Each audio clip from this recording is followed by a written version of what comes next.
Frères et sœurs, la paix soit avec vous. Nous célébrons aujourd'hui le 23e dimanche du temps ordinaire, année C. Aujourd'hui, l'Église nous invite à méditer autour des exigences radicales d'être disciples de Jésus. Mais pour être disciples de Jésus, nous sommes appelés aussi à vouloir entrer dans l'intelligence de la foi, comprendre, discerner ce que le Seigneur veut nous dire, nous laisser être portés par la lumière de son Esprit Saint. Comme nous dit la première lecture du livre de sagesse, quel homme peut découvrir les intentions de Dieu, qui peut comprendre les volontés du Seigneur et qui aurait connu ta volonté si tu n'avais pas donné la sagesse et envoyé d'en haut ton Esprit Saint. C'est ainsi que les chemins des habitants de la terre sont devenus droits. C'est ainsi que les hommes ont appris ce qui te plaît et par la sagesse ont été sauvés. Oui, frères et sœurs, nous sommes appelés à entrer dans l'intelligence de la foi pour comprendre, pour discerner ce que le Seigneur veut faire dans nos vies. Et dans l'évangile, on nous dit il y a une grande foule qui suit Jésus. Jésus monte vers Jérusalem, mais il y a une foule qui les suit. On peut se poser la question, pourquoi cette foule suit Jésus? Il y a beaucoup de gens dans cette foule. Quelles sont leurs motivations? Certainement, chacun d'eux a sa motivation particulière quand on veut suivre Jésus. Comme nous aussi aujourd'hui, quand on prie, quand on vient à l'église, quand on participe à des pèlerinages et ainsi de suite, chacun de nous a ses motivations particulières. Mais nous avons un seul but, être avec Dieu. Nous avons un seul but, habiter un jour le paradis. Mais les chemins qui nous conduisent au paradis sont multiples.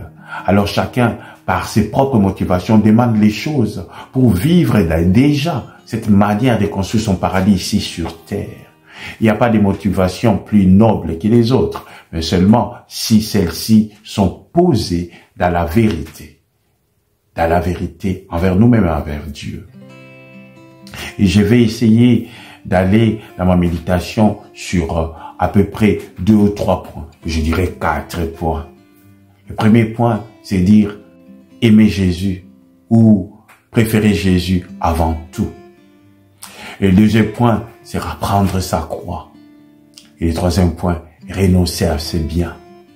Et le quatrième, ça sera tout simplement s'asseoir pour bâtir, s'asseoir pour combattre. Oui, frères et sœurs, préférez Jésus avant tout. Cette exigence peut nous paraître un peu, je dirais pas décalée, mais un peu désorientée dans notre manière de percevoir les choses.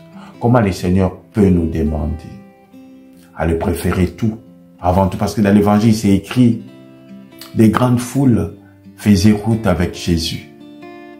Il se retourna et leur dit, si quelqu'un vient à moi sans me préférer à son père, sa mère, sa femme, ses enfants, ses frères et sœurs, et même à sa propre vie, il ne peut pas être mon disciple.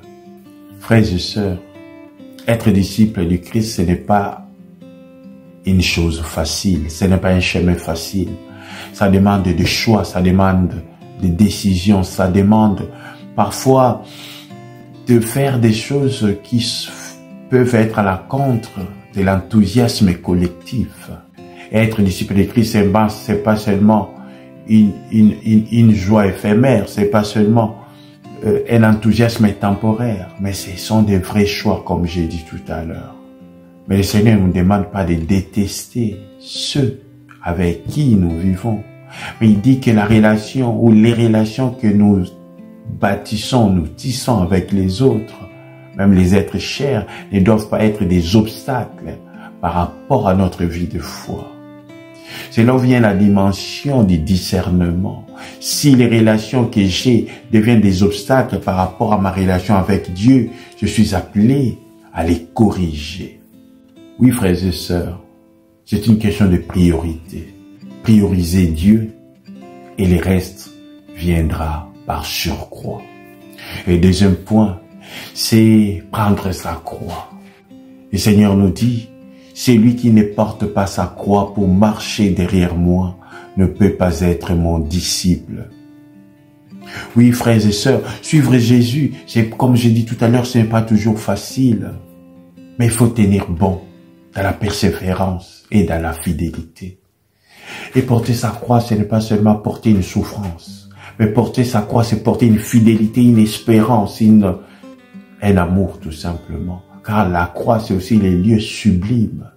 Et le Christ lui-même qui nous dit, venez à moi, vous tous qui peinez sous le poids du fardeau, moi je vous donnerai le repos. Prenez sur vous mon joug qui est léger et facile à porter. Nos croix, le Seigneur le rend légères pour que chacun de nous puisse être capable de les porter. Ça peut paraître, je dirais, irréaliste de dire cela, mais le Seigneur ne peut pas nous donner de croix que nous ne pouvons pas porter, car il n'est pas sadique. Mais il faut, comme je l'ai dit tout à l'heure par rapport avec la première lecture, entrer dans l'intelligence de Dieu pour comprendre ce que Dieu veut nous donner, pas seulement rationnellement, mais dans l'intelligence de la foi. Oui, frères et sœurs, si nous sommes capables d'aimer Jésus, de le préférer plus que tout, parce que ça serait une conséquence quand on préfère Jésus plus que tout, c'est lui qui nous apprendra à aimer les autres aussi, parce qu'il n'est pas égoïste. C'est alors que nous saurons, frères et sœurs, porter nos croix à nous, dans l'épreuve de la persévérance, mais dans la fidélité. Quand on porte nos croix, frères et sœurs, il ne suffit pas seulement de les porter. C'est là une conséquence. Renoncer à ce monde. Renoncer. Le troisième point. Le Seigneur dans l'Évangile nous l'a dit. Ainsi donc, celui d'entre vous qui ne renonce pas à tout ce qui lui appartient ne peut pas être mon disciple. Frères et sœurs, cette phrase peut nous bouleverser. Renoncer à tous nos biens pour appartenir au Christ. Cela, c'est pas seulement nos biens matériels, mais aussi notre manière d'être, notre manière de décider, notre manière de nous projeter.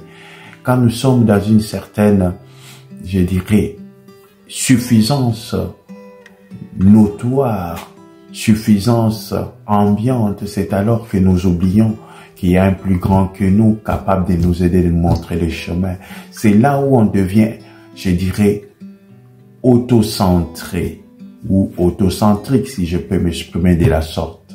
Mais le Seigneur a besoin de nous pour nous montrer les chemins. Si nous renonçons au bien qui nous enferme, c'est pour un grand bien qui nous ouvre vers la félicité. Et en fin de compte, frères et sœurs, cela c'est un combat de tous les jours. Mais pour bien mener ce combat, nous sommes appelés de temps en temps à nous asseoir. Comme nous dit le milieu de l'Évangile, un roi qui veut aller faire une guerre, si l'autre a beaucoup de soldats, il lui envoie une délégation pour demander les conditions de paix. Si quelqu'un veut bâtir une maison, il regarde s'il a des moyens pour aller jusqu'au bout, pour qu'il ne soit pas obligé de moquerie. Mais nous aussi, dans notre manière de nous projeter, nous sommes appelés de temps en temps à nous asseoir, se poser des bonnes questions sur nous-mêmes d'abord, pas sur les autres. De nous poser des questions fondamentales sur nous-mêmes, pas sur les autres, parce que souvent on pose des questions sur la vie des autres en oubliant notre propre vie. Mais que le Seigneur nous vienne en aide pour que nous puissions prendre le temps, de temps en temps, de s'asseoir, de se poser des questions. Quelle est ma vie? Comment je me projette? Où suis-je dans ma manière d'être, dans ma manière de me définir? Le Seigneur nous éclaire toujours, car c'est lui la vraie sagesse qui vient nous rendre sages. Le Seigneur ne veut pas que nous soyons des idiots têtus, c'est-à-dire des gens qui pensent qu'ils connaissent tout, ils savent tout, et ils ferment leurs oreilles pour ne rien écouter. Comme j'ai dit la semaine dernière, quand on écoute, on apprend, quand on apprend, on grandit. Alors ouvrons nos oreilles à ces discernements, à cette parole du Seigneur pour qu'il puisse nous façonner. Frères et sœurs, prions les uns pour les autres, pour que le Seigneur, qui veut que nous soyons ses disciples, nous éclaire dans notre manière de les suivre, pour que les exigences que le Seigneur nous donne pour être ses disciples soient à notre portée. Chacun à sa manière, avec son histoire, avec son rythme. Que le Seigneur lui-même nous bénisse, que le Seigneur nous vienne en aide, lui qui est le Père et le Fils et le Saint-Esprit. Amen.